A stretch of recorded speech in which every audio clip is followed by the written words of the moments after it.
Morning. Celkon mobile సమర్పిస్తున్న business breakfast షోకి స్వాగతం. ఏషియన్ మార్కెట్స్ మిశ్రమ ధోరణిలో ట్రేడ్ అవుతున్నాయి. ఈ మండే మార్నింగ్ లాస్ట్ ఫ్రైడే వచ్చిన US non farms payroll data disappoint చేసింది. అయినా కూడా కొంత ఏషియన్ మార్కెట్స్లో మిక్స్డ్ ట్రెండ్ కనిపిస్తుంది. చైనా, ఆస్ట్రేలియా ఇన్ఫ్యాక్ట్ ఇవాళ హాలిడే తీసుకున్నాయి ఈస్టర్ అండ్ లోకల్ హాలిడేస్ సందర్భంగా. మిగతా మార్కెట్స్ ట్రేడ్ అవుతున్నాయి మిక్స్డ్గా. జపనీస్ మార్కెట్ 36 పాయింట్ల నష్టం ట్రేడ్ అవుతుంది. కాస్పీ ఫ్లాట్గా ట్రేడ్ అవుతుంది. సో నిఫ్టీ కూడా ఎస్ఎక్స్ నిఫ్టీ ట్రెండ్ బట్టి చూస్తే ఫ్లాట్గా ఓపెన్ అయ్యే అవకాశం కనిపిస్తుంది. ఒక లాంగ్ వీకెండ్ 4 రోజుల విరామం తర్వాత ప్రారంభం కాబోతున్న మార్కెట్స్. వెన్స్డే రోజు చూసాం మార్కెట్స్లో ఒక లేట్ ర్యాలీ మనం రావడం చూసాం. Last week in fact was a good week for the markets. 3 రోజులు ఆల్మోస్ట్ నిఫ్టీ సెన్సెక్స్లు 3% లాభాలతో క్లోజ్ కావడం చూసాం. అండ్ మానిటరీ పాలసీ వీక్ ఇది. సో ఈ వారంలో ఆర్బీఐ క్రెడిట్ పాలసీ కోసం మార్కెట్స్ ఆసక్తి ఎదురు చూస్తున్నాయి. వడ్డీ రేట్ల పెంపుకు సంబంధించి ఎటువంటి ఎక్స్పెక్టేషన్స్ లేవు. మేబీ యథాతథంగా స్టేటస్ కోని మెయింటైన్ చేసే అవకాశం ఉంది రఘురామ్ రాజన్. అయితే ఇన్ఫ్లేషన్ సంబంధించి ఇతర అంశాలకు సంబంధించి ఎటువంటి కామెంటరీ ఇస్తారు, రాబోయే వడ్డీ రేట్ల తగ్గింపు ప్రకటనలు సంబంధించి ఏమైనా సూచనలు చేస్తారా, ఏమైనా మైల్ స్టోన్స్ లాంటివి నిర్ణయించుకున్నారా, ఇటువంటి అంశాల కోసం మార్కెట్స్ ఎదురు చూస్తున్నాయి. ఎందుకంటే జాన్ 14th, March 4th ఈ 2 సందర్భాల్లోనూ వడ్డీ రేట్లు తగ్గించారు. సో ఇవాళ ఎటువంటి మనకు ఇన్ఫ్లేషన్ సంబంధించిన డేటా ఈ మధ్య March 4th తర్వాత రాలేదు కాబట్టి ఏప్రిల్ సీజన్ క్రెడిట్ పాలసీలో ఎటువంటి వడ్డీ రేట్లకు సంబంధించి మార్పులు ఉండకపోవచ్చు అన్న అంచనా మార్కెట్స్లో ఉంది. అండ్ ఇక క్రెడిట్ పాలసీ అయిపోయిన తర్వాత క్వార్టర్లీ ఎర్నింగ్స్ ప్రారంభమవుతాయి. సో క్వార్టర్లీ ఎర్నింగ్స్ కోసం మార్కెట్స్ ఎదురు చూస్తున్నాయి. అలాగే మేబీ యూనియన్ క్యాబినెట్లో స్వల్ప మార్పులు చోటు చేసుకునే అవకాశం ఉందంటున్నారు. ఇవన్నీ కొంత మార్కెట్స్ మీద ప్రభావం చూపించే అంశాలు. So medium term market trend ఈ వారంలో స్పష్టం కాబోతోంది. ఎందుకంటే ఆర్బీఐ పాలసీ తర్వాత ప్రారంభమయ్యే క్వార్టర్లీ ఎర్నింగ్స్ సీజన్ను మార్కెట్స్ క్యూస్గా తీసుకొని అలాగే అఫ్కోర్స్ గ్లోబల్ క్యూస్ని కూడా మార్కెట్స్ పరిగణలోకి తీసుకుంటాయి. అయితే ఈలోగా ఇన్కమ్ ట్యాక్స్ డిపార్ట్మెంట్ నుంచి ఒక 100 ఫారిన్ ఫండ్స్కి పన్ను చెల్లింపు నోటీసులు వచ్చాయి. సుమారుగా $5 నుంచి $6 బిలియన్ మొత్తాన్ని చెల్లించాల్సిందిగా ఇన్కమ్ ట్యాక్స్ డిపార్ట్మెంట్ ఈ ఫండ్స్కు నోటీసులు పంపించింది. సో ఇది $5-6 బిలియన్ మొత్తం మరింత పెరిగే అవకాశం ఉంది. $10 బిలియన్ ట్యాక్స్ డిమాండ్ కూడా ఉండొచ్చు ఈ ఫారిన్ ఫండ్స్ మీద అన్న వార్తలు ఉన్నాయి. సో ఇదంతా కొంత మార్కెట్స్కి సంబంధించి నెగిటివ్ అంశం. సో దీన్ని ఫారిన్ ఇన్స్టిట్యూషనల్ ఇన్వెస్టర్స్ కొంత నెగిటివ్గా తీసుకునే అవకాశం ఉంది. అయితే దీనికి సంబంధించి మరింత స్పష్టత ఈ వారంలో వెలువడుతుంది అంటున్నారు. సో అదంతా జరిగిన తర్వాతే మార్కెట్స్లో ఒక మనం స్పష్టమైన ట్రెండ్ చూస్తాం. ఐటీ కంపెనీ సంబంధించి హెచ్సిఎల్ టెక్ కూడా లాస్ట్ వీక్ మనం గమనించాం నెగిటివ్గా ఉంటుంది, గైడెన్స్ను తగ్గించడం జరిగింది. సో ఇదంతా ఐటీ స్టాక్స్ సంబంధించి కొంత నెగిటివ్ న్యూస్. అయితే ఫార్మా స్టాక్స్లో మాత్రం యాక్షన్ కొనసాగుతుంది. సన్ ఫార్మా, క్యాడిలా ఇటువంటి స్టాక్స్ అన్ని స్ట్రాంగ్గా ఉన్నాయి. ఇన్ఫ్యాక్ట్ సన్ ఫార్మా ఒక జెనరిక్ డ్రగ్ సంబంధించి వివాదాన్ని కూడా సెటిల్ చేసుకుందన్న వార్తలు వస్తున్నాయి.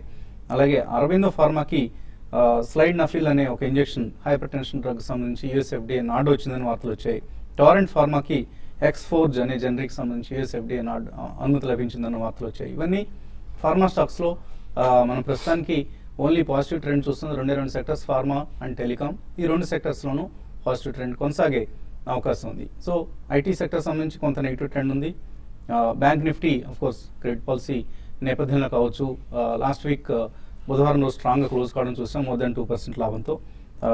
సో బ్యాంక్ నిఫ్టీ మినహాయిస్తే ఫార్మా అండ్ బ్యాంక్ నిఫ్టీలో కూడా మనం ఇది చూస్తుంది ప్రస్తుతం మేబీ ఒక షార్ట్ కవరింగ్ పరిణామం కావచ్చు, లేదా ఆర్బీఐ క్రెడిట్ పాలసీకి ముందుండే కొంత ఆసక్తి కావచ్చు బ్యాంక్ నిఫ్టీలో మార్పుకి పాజిటివ్ ట్రెండ్ కారణం. అదర్వైజ్ రేపటి క్రెడిట్ పాలసీ తర్వాతే బ్యాంక్ నిఫ్టీకి సంబంధించి మనకు ఒక స్పష్టత వస్తుంది. ఏ డైరెక్షన్లో వెళ్తాయి బ్యాంక్ స్టాక్స్, ఏ విధంగా మూవ్ అవుతాయి అన్న అంశం.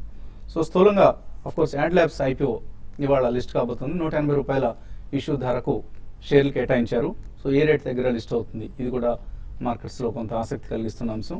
ఇవి మినహాయిస్తే మిగతా క్యూస్ ఏవి పెద్దగా మనకు కనపడట్లేదు. ఇంకా ఎనలిస్ట్ ఏమంటున్నారో అడిగి తెలుస్తుంది ఈ పరిస్థితి గురించి. సో లాస్ట్ వీక్ 3 days మాత్రమే ట్రేడింగ్ జరిగింది. లాంగ్ వీకెండ్ తర్వాత మార్కెట్స్ మళ్ళీ ఓపెన్ కాబోతున్నాయి. ఎటువంటి ట్రెండ్ మీరు ఊహిస్తున్నారు? ప్రధానంగా మనకి ప్రేక్షకులకి తెలియాల్సింది వసంత్ గారి మదర్ కాలధర్మం చెందారండి లాస్ట్ వీక్. కాబట్టి ఆవిడకి మనసుకి శాంతి చేకూరాలని చెప్పి. యా, మార్కెట్స్ విషయానికి వస్తే డెఫినెట్లీ మార్కెట్స్ కొద్దిగా సీసాగానే ఉంటాయండి. నెక్స్ట్ ఫ్యూ డేస్ కూడా మనకి రిజల్ట్ సీజన్ అయిపోయేంత కాలం పెద్దగా మార్పులు అంటూ ఉండవు. ఎందుకంటే ఆర్బీఐ వాళ్ళు ఇంట్రెస్ట్ రేట్ ఒకవేళ ఏదైనా కట్ చేస్తే విచ్ ఇస్ హైలీ అన్లైక్లీ, ఒకవేళ అది ఏదైనా ఉంటే కానీ కొంచెం ఏదైనా సెంటిమెంట్ పాజిటివ్ అవ్వచ్చు, కానీ అదర్వైజ్ కొద్దిగా ఈ సీసా ట్రేడింగ్లోనే ఉంటుంది. అండ్ కన్సాలిడేషన్ జోన్ ఇంకొద్ది కాలం పయనిస్తుందండి. మనకి ఆల్మోస్ట్ మే సెకండ్ వీక్ దాకా మేజర్ రిజల్ట్స్ అవన్నీ వస్తాయి కాబట్టి ఐ థింక్ కొద్దిగా పుల్ బ్యాక్స్ వచ్చినా కానీ every rise will be sold into only. ఎందుకంటే ఒకటో రెండో సెక్టర్లు మీరు ఇప్పుడు మెన్షన్ చేసినట్టు కొద్దిగా స్ట్రాంగ్గా ఉన్నా కానీ అది స్టాక్ స్పెసిఫిక్. అండ్ దానికి కొన్ని ఫార్మస్యూటికల్ కంపెనీస్లో మనం క్యాప్లిన్ పాయింట్ కూడా పొద్దునే వార్త చూస్తున్నాం, వాళ్ళకి 2 డ్రగ్స్కి మైల్ స్టోన్ పేమెంట్స్ వచ్చాయని. అందుకని ఆ stock almost 4 figure mark last 1 yearలో క్రాస్ అయింది. ఇట్లా specific stocks in 1 or 2 sectors తప్పించి ఓవరాల్గా మార్కెట్ మాత్రం కన్సాలిడేషన్ జోన్లోనే ఇంకొద్దిగా పయనిస్తుంది. కాబట్టి in my opinion next few days కొద్దిగా ఎక్కడైతే మనకి 3 to 5 days ఒక్కొక్క సెక్టర్లో కానీ ఒక స్పెసిఫిక్ స్టాక్లో మనకి కన్సాలిడేషన్ అయింది అని అనిపిస్తే మంచి స్టాక్స్ పిక్ చేసుకోవడానికి రెడీగా ఉండాలి. ఎందుకంటే through out April and May second week దాకా మంచి ఆపర్చునిటీస్ వస్తాయి. అదర్వైజ్ పాజిటివ్ క్యూస్ అనేవి మనకి ఎక్స్టర్నల్లీ లేవు. ఇంటర్నల్లీ మాత్రం మాన్సూన్ ఎట్లా ఉంటుంది అనేది దట్స్ ఎ మేజర్ ట్రిగర్ నవ్వండి, not even interest rate. So మనం ఈ వెయిట్ చేసి ఈ న్యూస్ ఎలా పాజిటివ్గా మనకి ఉంటుంది, లేదు మాన్సూన్ నిజంగా బాగుంటే మాత్రం పోస్ట్ మాన్సూన్ అంటే అరైవల్ మనకి జూన్ ఫస్ట్ వీక్లో సౌత్ వెస్ట్ మాన్సూన్ హిట్ అవుతుంది, usually between 2nd and 4th of June. అప్పటిదాకా మాత్రం I think it's going to be consolidation zone. Previous peaks అంటే 9,000 క్రాస్ అయి వెళ్తుందని మాత్రం నేను అనుకోను. సో టెక్నికల్ ఎలా పాయిజ్ అయినాయి బోత్ నిఫ్టీ కావచ్చు, బ్యాంక్ నిఫ్టీ కావచ్చు? నిఫ్టీ కనుక చూస్తే మనం 5 వారాలుగా లాస్ట్ వీక్లీ చార్ట్స్ లో కనుక గమనిస్తే మనకు 9118 నుంచి ఆల్మోస్ట్ 8269 దాకా కరెక్ట్ అవడం చూసాం. సో 8269 లాస్ట్ వీక్ ఏదైతే బాటమ్ ఉందో అది బాటమ్ అనుకుంటే కనుక ప్రాబ్లీ ఇక్కడ నుంచి రిట్రేస్మెంట్ లెవెల్స్ చూడాలి మనం. I think 50% retracement bull market లో అది కామన్ అనమాట.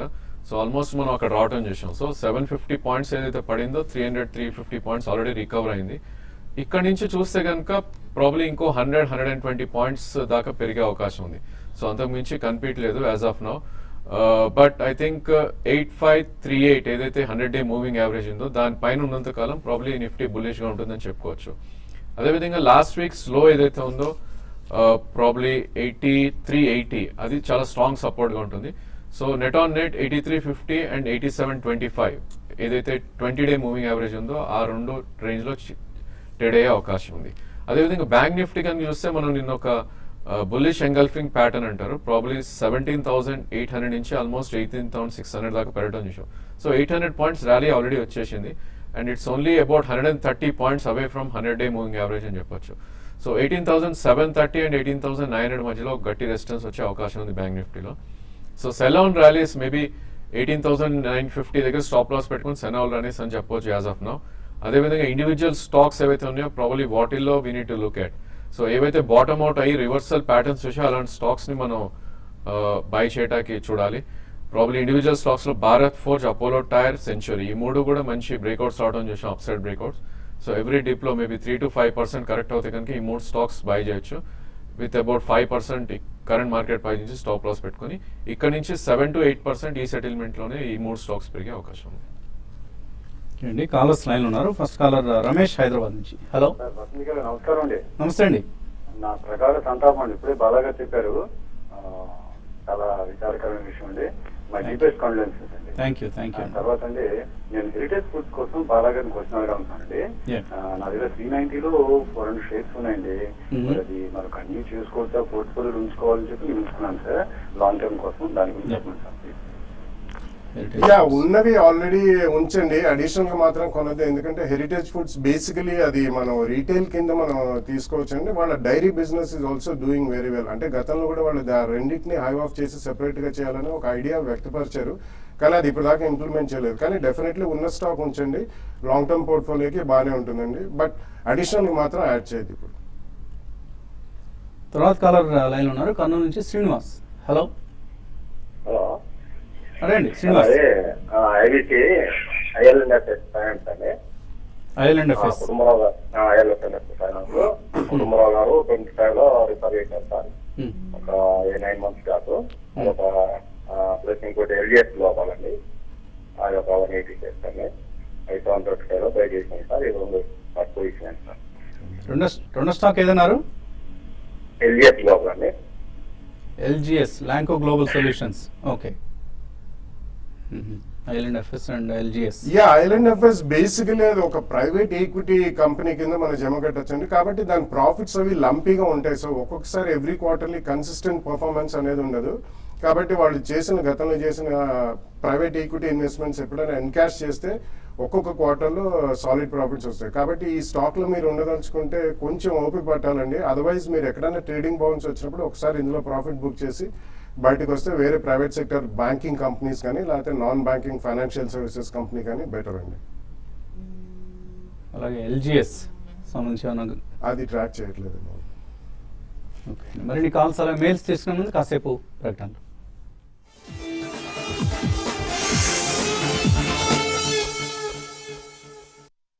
సిలికాన్ మొబైల్ సమర్పిస్తున్న బిజినెస్ బ్రేక్ఫాస్ట్ తిరిగి స్వాగతం. తర్వాత కాలర్ లైన్ ఉన్నారు, శేషు భద్రాచలం నుంచి. హలో.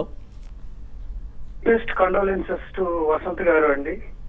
Thank you Seshu. మా అత్తమూర్తి గారికి నిజంగా శ్రద్ధాంజలి ఘటిస్తున్నాం.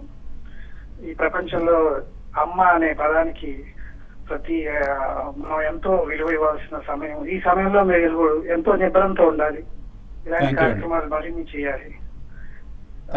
క్యాప్లిన్ పాయింట్ గురించి చెప్పమని అడుగుతున్నానండి. ఫండమెంటల్ ఎలా ఉంది, అలాగే ఫ్యూచర్ ప్రాస్పెక్ట్స్ ఎలా ఉన్నాయి, ప్రెసెంట్ రేట్ లో తీసుకోవచ్చు అంటారా? యాక్చువల్లీ ఇవాళ మార్నింగే న్యూస్ వచ్చిందండి, మనకి నేషనల్ ఛానల్స్ లో కనిపిస్తుంది. వాళ్ళకి 2 స్పెసిఫిక్ అండాస్ అండ్ 2 మాలిక్యూల్స్ కి మైల్ స్టోన్ పేమెంట్స్ వచ్చాయని చెప్పి. కాబట్టి లాస్ట్ ఫ్యూ వీక్స్ గా కూడా అది బాగా పెరిగిన స్టాక్. కాబట్టి కొంచెం స్టెబిలైజ్ అయిన తర్వాత తీసుకుంటే బెటర్. లేదా కంపల్సరీలీ కొనాలంటే you can always expect.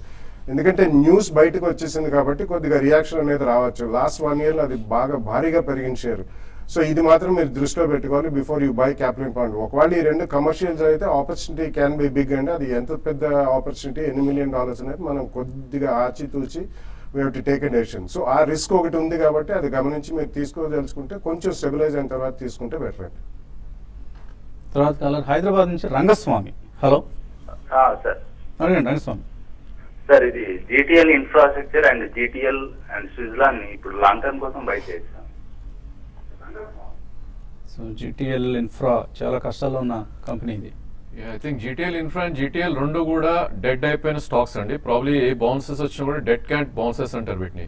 So ఇలాంటి స్టాక్స్ లో ఎగ్జిట్ అవడం బెటర్. మేబీ 16 or 17 ఆ రేట్ వస్తే జీటీఎల్ ఎగ్జిట్ అయిపోవచ్చు. అదేవిధంగా ఇన్ఫ్రా కూడా ఎగ్జిట్ అవ్వచ్చు. ఈ రెండింటి బదులు మేబీ హౌసింగ్ ఫైనాన్స్ కంపెనీస్ లేదంటే మిడ్ క్యాప్ ఐటీ స్టాక్స్ తీసుకోవచ్చు. ఐ థింక్ సుజలాన్ స్టాక్ కొద్దిగా రివైవ్ అవుతుందండి. ప్రాబ్లీ స్టాక్ మనకు ఆల్మోస్ట్ 350 నుంచి కరెక్ట్ అవుతూ లాస్ట్ 7 years గా ఇది 20-25 రేంజ్ లో కన్సాలిడేట్ అవుతుంది ఈ స్టేజ్ లో. సో ప్రాబ్లీ 2 price points లో సుజలాన్ తీసుకోవచ్చు. మేబీ 36 దాటిందంటే బాగా స్ట్రెంత్ వస్తుంది. సో 18 రూపీస్ స్టాప్ లాస్ పెట్టుకుని 26 and 23 మధ్యలో సుజలాన్ బై చేయండి. నల్గొండ నుంచి వెంకన్న లైన్ ఉన్నారు. హలో. నమస్తే అండి, అడగండి.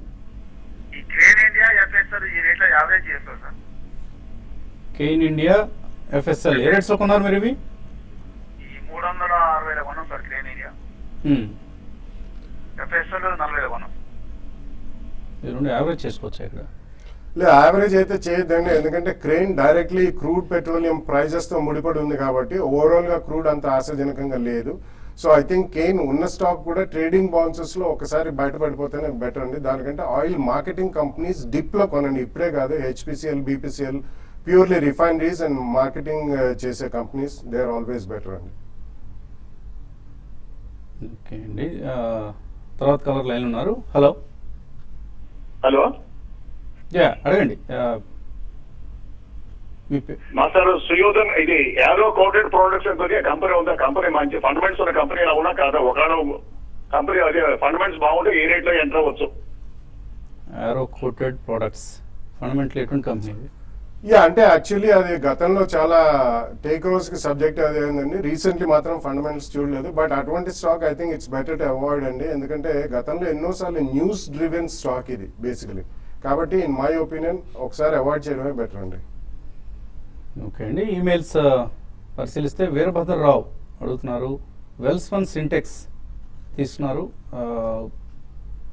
45 రూపాయలు సంబడీస్ రికమెండేషన్ మీద తీసుకున్నారు. ఇప్పుడు 35 రూపాయలు అయింది, ఏం చేయాలి?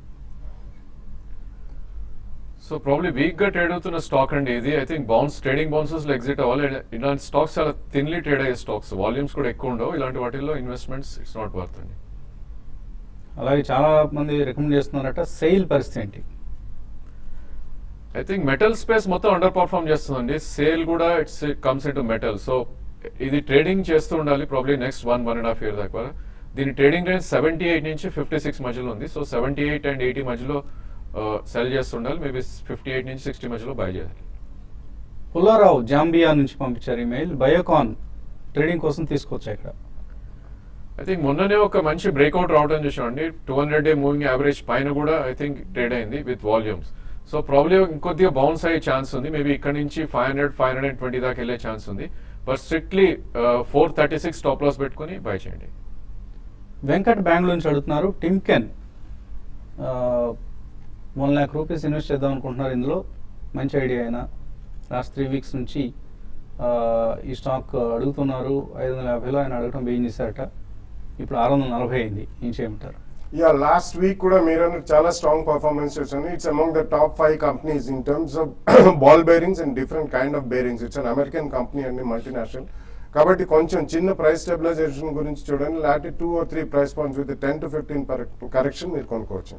పిపో డిఫెన్స్ 77 కొన్నారట, ఏం చేయాలి? I think event is out అండి. ప్రాబ్లీ దాని టేక్ ఓవర్ అది కూడా అయిపోతుంది రిలయన్స్ ఇన్ఫ్రా తోటి. ప్రాబ్లీ ట్రేడింగ్ జోన్ లో ఉంటుంది. ఐ థింక్ ఈ స్టేజ్ లో మీరు హోల్డ్ చేయండి. ఎనీ పుల్ బ్యాక్ మేబీ 80-82 దాకా వస్తే కనుక ఎగ్జిట్ అవడం బెటర్. ఎస్ శ్రీనివాస్ అడుగుతున్నారు, పిఎన్బి 169లో కొన్నారు, ఏం చేయాలి ఇది? పిఎన్బి ప్రాబ్లీ ఇక్కడ హోల్డ్ అనే చెప్పాలండి. ఐ థింక్ 143 బాటమ్ అవుట్ అయ్యి నిన్ననే ఒక రివర్సల్ బార్ చూసాం. ప్రాబ్లీ ర్యాలీ వస్తే కనుక 159 to 170 దాకా వచ్చే ఛాన్స్ ఉంది. ఆ 2 price points మధ్యలో ఎగ్జిట్ అవడం బెటర్. ఒకసారి కేఎస్ మూర్తి, జిఎంఆర్ ఇన్ఫ్రా రైట్స్ ఇష్యూకి అప్లై చేయొచ్చా? యా, ఐ థింక్ ఈ ప్రైస్ పాయింట్ నుంచి పెద్దగా పడే ఛాన్స్ కనిపించలేదండి. జిఎంఆర్ ఇన్ఫ్రా అంటే ఓవరాల్ గా ఇన్ఫ్రా ప్యాక్ అంతా కూడా కొంచెం turn around in the stock market. So I think మీరు అప్లై చేయడం బెటర్ అండి. కొద్దిగా మార్కెట్ ప్రైస్ కూడా ఇప్పుడు రివైవ్ అయ్యే 17 రూపాయలు అయింది కాబట్టి ఇప్పుడు 2 రూపాయలు డిఫరెన్స్ కనిపిస్తుంది కాబట్టి అదర్వైజ్ అవాయిడ్ చేయదగ్గ ఇష్యూ ఇది. హిమాచల్ ఫ్యూచరిస్టిక్ కమ్యూనికేషన్స్ ఫండమెంటలీ ఎలా ఉంది? ఈ రేటు దగ్గర కొనుక్కోవచ్చా? రామచంద్రమూర్తి అడుగుతున్నారు. నాట్ ఎ గ్రేట్ ఐడియా అండి. జనరలీ ఈ స్టాక్ గురించి గతంలో మనం చాలా చూసాం లాస్ట్ 10-15 years లో కూడా. So fundamentally it's not such a strong company. దానికంటే బెటర్ కంపెనీస్ ఉన్నాయి. Go with the leaders, maybe Bharti Airtel ఇటువంటివి మీరు కొనుక్కుంటే బెటర్ అండి ఆన్ డిప్స్. అలాగే ఆర్కామ్ 160 రూపాయలు కొన్నారు, రోజు రోజుకి తగ్గుతోంది, ఏం చేయాలి? I think one of the weakest stock అండి. మీకు టెలికామ్ స్టాక్స్ పుల్ బ్యాక్స్ వచ్చినాయి, పుల్ బ్యాక్ రాలేకపోతుంది. So better to shift the stock. Maybe pull back వస్తే కనుక 69 నుంచి 72 మధ్యలోకి రావచ్చు. అక్కడ మీరు అది అమ్మేసి మేబీ హౌసింగ్ ఫైనాన్స్ కానీ లేదంటే మిడ్ క్యాప్ ఐటీ కానీ ఎంటర్ అవటం బెటర్. రాజ్యలక్ష్మి అడుగుతున్నారు, Bharat Forge, TVS Motors, Ashok Leyland ఈ మూడిట్లో ఏది బెటర్ లాంగ్ టర్మ్ ఇన్వెస్ట్మెంట్ కోసం? I think Bharat Forge on dips is strong company అండి. ఎందుకంటే వాళ్ళు automotive and non automotive sectors కూడా కరెక్ట్ గా బ్యాలెన్స్ చేసి ప్రోగ్రెస్ అవుతున్నారు. సో ఇందాకనే రాజేంద్ర గారు కూడా చెప్పారు, on dips Bharat Forge happens to be the best. Ashok Leyland కూడా మంచిదేనండి. మొన్న నెంబర్స్ కూడా వెలువడ్డాయి. So month on month sales figures కూడా బాగున్నాయి కాబట్టి ఈ రెండు కొనుక్కోండి. దుర్గా అడుగుతున్నారు, TVS Motors, ICICI bank 3 months కోసం తీసుకోవచ్చా? Probably I think you can buy అండి. 2 price points ఉండాలి. టీవీఎస్ మోటార్ కరెక్ట్ అవుతే కనుక 230 కూడా వచ్చే అవకాశం ఉంది. ఇక్కడ 50% అండ్ 230 దగ్గర 50% బై చేయండి. మేబీ 275 to 290 దాకా వెళ్ళే ఛాన్స్ ఉంది అప్ సైడ్ లో. అదేవిధంగా ఐసిఐసిఐ బ్యాంక్ అన్న probably you can look at Kotak bank. So ఇది స్ట్రాంగ్ ఉంది చార్ట్స్ ప్రకారం. కోటక్ బ్యాంక్ కానీ లేదంటే యాక్సిస్ బ్యాంక్ కానీ రెండింటిలో 2 price points లో తీసుకోండి. ఐసిఐసిఐ కొంచెం వీక్ ఉంది ఈ స్టేజ్ లో. సుబ్బారావు హైదరాబాద్ నుంచి కోటక్ మహీంద్రా ఏప్రిల్ ఫ్యూచర్స్ కొన్నారు 1363లో. సో అమాల్గమేషన్ న్యూస్ కూడా వచ్చేసింది. ప్రాబ్లీ నిన్ననే 1343 ఏదైతే 20-day మూవింగ్ యావరేజ్ ఉందో అది బ్రేక్అవుట్ రావడం చూసామండి. 1361 కరెంట్ మార్కెట్ ప్రైస్ ఉంది. మేబీ 1330 స్టాప్ లాస్ పెట్టండి. 1417 దాకా అప్ సైడ్ వెళ్ళే ఛాన్స్ ఉంది. అక్కడ ప్రాఫిట్ టేకింగ్ చేసుకోవచ్చు. కమల్ అడుగుతున్నారు, ఎన్సిసి ట్రేడింగ్ కోసం టెక్నికల్ లెవెల్స్ చెప్పంటున్నారు. ఎన్సిసి ప్రాబ్లీ అది 96 and 88 మంచి స్ట్రాంగ్ బై జోన్ అని చెప్పొచ్చు అండి. ఐ థింక్ 127 కనుక క్రాస్ అవుతే 140-145 దాకా వెళ్ళే ఛాన్స్ ఉంది. సో ఫస్ట్ ప్రైస్ పాయింట్ 97 ఏదైతే 20-day మూవింగ్ యావరేజ్ ఉందో that should be the first support point. కోటి హనుమంతరావు అడుగుతున్నారు, పవర్ గ్రిడ్ 152 రూపాయలు హోల్డ్ చేస్తున్నారు, హోల్డ్ చేయొచ్చా? Probably it's not a good idea, Andy. I think it's very thinly traded and minutely traded stock. So 152 and 138 tight range అనమాట. 52, 54 వస్తే కనుక profit booking చేసుకోండి. Gati, Orchid Ply, LG Balakrishnan, Just Dial ఇవన్నీ ఈ రేట్లు తీసుకోవచ్చు 6 months కోసం. దస్తగిరి మొహమ్మద్ అడుగుతున్నారు. ఇవన్నీ స్ట్రాంగ్ గా పర్ఫార్మ్ చేసిన స్టాక్స్ అండి. కొన్ని రియాక్షన్ మోడ్ లో ఉన్నాయి, లైక్ గతి ఒకటి, జస్ట్ డయల్ ఒకటి. కాబట్టి 6 months అంటున్నారు కాబట్టి ఈ క్వార్టర్ రిజల్ట్స్ వచ్చిన తర్వాత దాని మీద బేస్ చేసుకుంటే మీ ఇన్వెస్ట్మెంట్ డెసిషన్ బాగుంటుంది. సో వెయిట్ చేయండి, ఇంకొక 3-4 weeks లో రిజల్ట్స్ వచ్చిన తర్వాత you can take a fresh call. Madan Kumar Varma ఏదైనా call or put option suggestion ఏమంటున్నారు ఈ ఏప్రిల్ నెల కోసం? ప్రాబ్లీ స్ట్రాంగ్ చార్ట్స్ ఏవైతే చూస్తున్నా Hexaware I think one can look అండి. Probably 320 call option you can buy. Maybe markets కనుక కొంచెం రికవర్ అయ్యి బాగుంటే కనుక ఇది 340 దాకా వెళ్ళే ఛాన్స్ ఉంది. 320 కాల్ బై చేయండి హెక్సావేర్. తెక్కడపాటి మురళి అడుగుతున్నారు, బయోకాన్ ఫీచర్స్ ఈ రేట్లో తీసుకోవచ్చు. ఐ థింక్ లాస్ట్ వీకే మనం ఒక మేజర్ అప్ ట్రెండ్ రావడం చూసామండి స్టాక్ లో. మనకి ఆల్మోస్ట్ 434 నుంచి 475 సింగిల్ డే మూవ్ చూసాం. సో ఇక్కడ వెయిట్ చేయండి, మేబీ 460 ఆర్ 455 వరకు వస్తే కనుక అక్కడ తీసుకోవచ్చు. 520 దాకా వెళ్ళే ఛాన్స్ ఉంది. మహాలక్ష్మి, ఎల్జీ బాలకృష్ణన్ 720 రూపాయలు కొన్నారు, రిటైన్ చేసుకోవచ్చు ఇవి. ఇట్స్ అ స్ట్రాంగ్ కంపెనీ అండి. ఆటో ఆన్సర్లీ కింద మనం దీన్ని పరిగణనలోకి తీసుకోవచ్చు. It's a very strong company, తప్పకుండా హోల్డ్ చేయండి. సో ఇది ఇవాల్టి Celkon mobiles business breakfast show. మధ్యాహ్నం 1:30కు స్మార్ట్ ఇన్వెస్ట్లో మళ్ళీ కలుద్దాం.